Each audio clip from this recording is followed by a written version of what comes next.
ಮೈಸೂರಿನ ಅಖಿಲ ಭಾರತ ವಾಕ್ಶ್ರವಣ ಸಂಸ್ಥೆಯಲ್ಲಿಂದು ಹಮ್ಮಿಕೊಂಡಿದ್ದ ಅಂತಾರಾಷ್ಟ್ರೀಯ ವಿಕಲಚೇತನರ ದಿನಾಚರಣೆ ಕಾರ್ಯಕ್ರಮವನ್ನು ಮಹಾನಗರ ಪಾಲಿಕೆ ಆಯುಕ್ತ ಶೇಖ್ ತನ್ವೀರ್ ಆಸಿಫ್ ಉದ್ಘಾಟಿಸಿದರು. ಈ ವೇಳೆ ಅತ್ಯುತ್ತಮ ತಾಯಂದಿರ ಪ್ರಶಸ್ತಿ, ವಿಕಲಚೇತನ ವಿದ್ಯಾರ್ಥಿಗಳು ಹಾಗೂ ಶ್ರವಣ ದೋಷವುಳ್ಳವರಿಗೆ ಸಾಧನ ಸಲಕರಣೆ ವಿತರಿಸಿದರು. ಈ ಸಂದರ್ಭದಲ್ಲಿ ವಾಕ್ಶ್ರವಣ ಸಂಸ್ಥೆಯ ನಿರ್ದೇಶಕರಾದ ಡಾ ಎಂ ಪುಷ್ಪಾವತಿ ಸೇರಿದಂತೆ ಹಲವು ಗಣ್ಯರು ಉಪಸ್ಥಿತರಿದ್ದರು. ಕಳೆದ ಕೆಲವು ವರ್ಷಗಳಿಂದ ಪೂಜಾ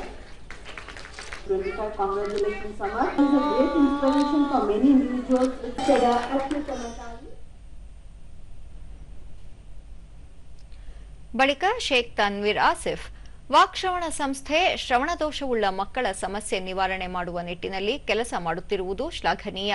ದೇಶದಲ್ಲಿರುವ ವಿಶೇಷ ಮಕ್ಕಳು ಉತ್ತಮ ಸಮಾಜ ನಿರ್ಮಾಣದಲ್ಲಿ ಭಾಗಿಯಾಗಿದ್ದಾರೆ. ಅವರಿಗೆ ಸವಲತ್ತುಗಳನ್ನು ನೀಡುವ ಮೂಲಕ ಸಮಾಜದ ಮುಖ್ಯ ವಾಹಿನಿಗೆ ತರುವ ಕೆಲಸ ಮಾಡಬೇಕಾಗಿದೆ ಎಂದರು. ನಿಮ್ಮ ಕೈಯಲ್ಲಿರುವ ಮಕ್ಕಳು ಸರಿಯಾಗಿ ನೋಡಿದ ಮೇಲೆ ಆ ಊರಲ್ಲಿ ಯಾವ ರೀತಿಯಲ್ಲಿ ಒಳ್ಳೆ ಸಭ್ಯತೆಯನ್ನ ಸೃಷ್ಟಿಸಿದ್ರು, ಅದೇ ರೀತಿಯಲ್ಲಿ ಇದೇ ಭೂಮಿಯಲ್ಲಿ ಇದೇ ಜಗತ್ತಿನಲ್ಲಿ ನಿಮ್ಮ ಮಕ್ಕಳು ಒಳ್ಳೆ ಒಂದು ಸಿವಿಲೈಸೇಷನ್ ಸ್ವರೂಪಿಸುತ್ತಾರೆ. ಡಾ ಎಂ ಪುಷ್ಪಾವತಿ ವಾಕ್ಶ್ರವಣ ದೋಷವುಳ್ಳ ಮಕ್ಕಳು ಸಂಸ್ಥೆಗೆ ಬಂದರೆ ಅವರಿಗೆ ಎಲ್ಲಾ ರೀತಿಯ ಚಿಕಿತ್ಸೆ ಮತ್ತು ತರಬೇತಿ ನೀಡಲಾಗುವುದು ಎಂದು ತಿಳಿಸಿದರು.